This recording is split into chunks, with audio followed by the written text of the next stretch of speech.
గిరిజనులను భయభ్రాంతులు చేస్తున్నారు, మేము అక్కడ ఉంటే బతకలేము అని చెప్పి అక్కడ ఉంటే ఆయన అధికారాన్ని అడ్డు పెట్టుకొని అధికారులు కూడా స్పందించి మాకు న్యాయం చేస్తారనే మరి ఆశ మరి వాళ్లకు సన్నగిల్లిన తర్వాత ఢిల్లీకి రావడం జరిగింది.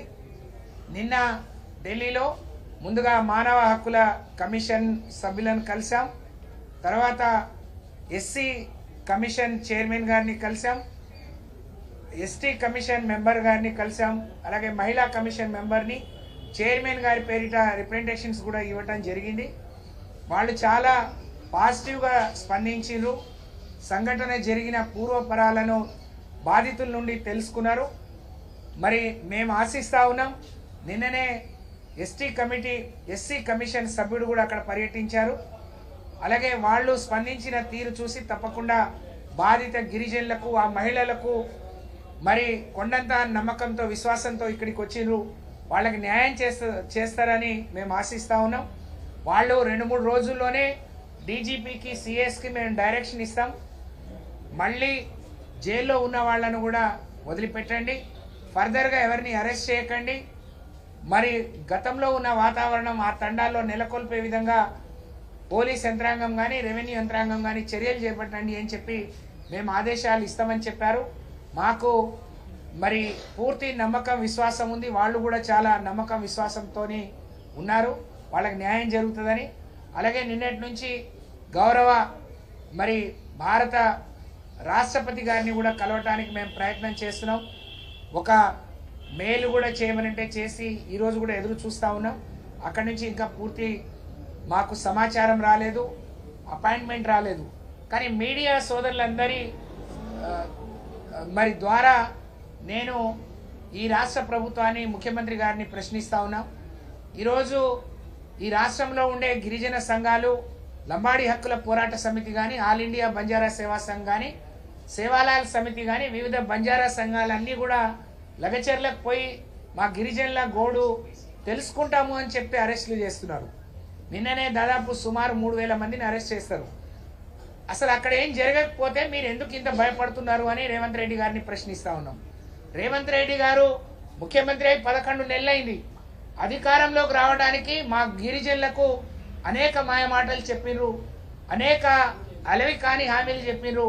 కానీ వాళ్ళ గిరిజనులనే మరి రోడ్డు మీద నిలబెట్టే పరిస్థితి రోజు తెలంగాణలో వచ్చింది.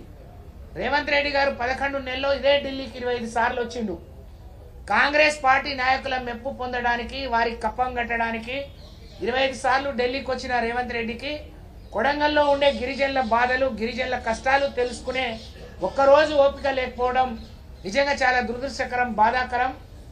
మరి ఎందుకు ఇంత ఆవేదన చెందుతున్నారు అని ఒక ముఖ్యమంత్రిగా నీకు స్వయంగా ఓట్లేసిన వాళ్ళు, వాళ్ళ గురించి నువ్వు తెలుసుకునే మీరు సమయం లేకపోవడం, లేకపోతే వాళ్లను మెప్పించి ఒప్పించి అది తీసుకోలేని ముఖ్యమంత్రి రాష్ట్ర ప్రజల్ని ఏ విధంగా మెప్పిస్తాడు, ఒప్పిస్తాడు, ఏ విధంగా పాలిస్తాడు? నిజంగా నీకు పాలించే అర్హత ఉందా రేవంత్ రెడ్డి గారు అని చెప్పి నేను ఈ సందర్భంగా ప్రశ్నిస్తా ఉన్నాను. గిరిజనుల దగ్గరికి పోకుండా సంఘాల వాళ్ళని ఆపుతున్నారు. ఆ గిరిజనులు ఇంట్లో ఉండే పరిస్థితి లేదు. చిన్న చిన్న పిల్లలు, వృద్ధులందరూ ఎక్కడో పారిపోయి మరి పొట్ట చేతున పట్టుకొని, ప్రాణాలు అరిచేతులు పట్టుకొని బతుకుతా ఉన్నారు. ఇది సరి అయింది కాదు. అందుకనే మీ ద్వారా ఈరోజు సభ్య సమాజం మరి మాకు రాజ్యాంగం కల్పించిన హక్కు, గిరిజనులకు జీవించే హక్కు ఉంది. మేము ఎవరి తెరువుకు పోవట్లేము, కానీ మా తెరువుకు వచ్చే వాళ్లను సక్రమంగా రమ్మని అడుగుతున్నాం. కానీ అన్యాయంగా, దౌర్జన్యంగా, బలవంతులు కాబట్టి బలహీనుల మీద ఇలాంటి దాష్టికానికి పాల్పడడం సరైనది కాదు, ఇది న్యాయం కాదు అని చెప్పి నిన్న కమిషన్లకు మేము 4 కమిషన్లకు మేము మా విన్నపాన్ని ఇచ్చాం. దానికి సానుకూలంగా స్పందించారు. సత్వరమే దాని మీద నిర్ణయం తీసుకొని మాకు న్యాయం చేస్తారని చెప్పి ఆశిస్తా ఉన్నాం. తప్పకుండా ఈరోజు మరి గిరిజనులు, కాంగ్రెస్ పార్టీలో ఉండే గిరిజన నాయకులతోని మీరు ప్రెస్ మీట్లు పెట్టి ఇదంతా తప్పైనట్టు, అవి 210 ఎకరాలే గిరిజనులు అని చెప్తున్నారు. ఇది చాలా తప్పుడు విషయం అండి. 200 ఎకరాలున్నా, 2 ఎకరాలున్నా గిరిజనులు మనస్ఫూర్తిగా ఒప్పుకొని ఇవ్వకపోతే అడిగే హక్కు ఏ ప్రభుత్వానికి, ఏ అధికారికి లేదు.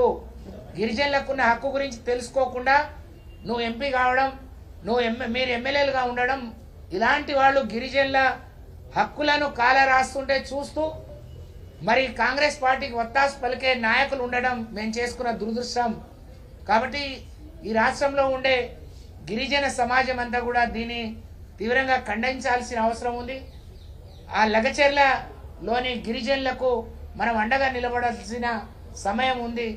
కాబట్టి అందరూ కూడా మరి రేపు జరిగే కార్యక్రమానికి కానీ లేకపోతే వాళ్ళందరూ జైలు నుంచి విడుదల అవడం కానీ ఉన్న కేసులన్నీ ఎత్తివేయడం కానీ వాళ్ళు సామాన్య జీవితాన్ని గడపడం కానీ వాళ్ళ భూముల జోలికి ఎవరు రాకుండా ఉండే వరకు బీఆర్ఎస్ పార్టీగా గిరిజన సంఘాలుగా మేమందరం కూడా అండగా ఉంటాం. ఈ రాష్ట్రంలోని గిరిజన సంఘాలు కూడా గిరిజన నాయకులు గిరిజన బిడ్డలని చెప్పుకునే ప్రతి ఒక్కరూ వాళ్ళకు అండగా నిలబడాలని చెప్పి తెలియజేసుకుంటూ మరొకసారి మేము రాష్ట్రపతి గారిని కలిసే ప్రయత్నం చేస్తాం. అవసరం ఉంటే బీజేపీ పార్టీ అధ్యక్షుడిని అలాగే రాహుల్ గాంధీ గారు హైదరాబాద్ వచ్చి మాకు చాలాగా తెలంగాణలో నాకు గొప్పగా అధికారం ఇచ్చిండ్రు, ఏ పేదవాడు ఏ గిరిజనుడు నాకు పిలిపించినా నేను వచ్చి వాలిపోతా అన్నాడు. మరి ఎన్నికల హడావిడిలో నిన్నటి వరకు ఉన్న రాహుల్ గాంధీ గారు ఇప్పటికైనా కళ్ళు తెరిచి తెలంగాణలో జరిగిన విషయాలు వాస్తవాలు తెలుసుకొని వాళ్ళు కూడా గిరిజనులే, వాళ్ళు మీకు ఓట్లేసిన వాళ్ళే, వాళ్లను కూడా సమాన దృష్టితో చూడాల్సిన బాధ్యత మీ పైన ఉంది. కాబట్టి అవసరమైతే కాంగ్రెస్ పార్టీ వాళ్ళను కూడా కలిసే ప్రయత్నం చేస్తాం. కాబట్టి సమాజంలో ఉండే గిరిజనులందరూ కూడా దీనికి లగచెర్ల గిరిజనులకు మద్దతు ఇవ్వాలని ఈ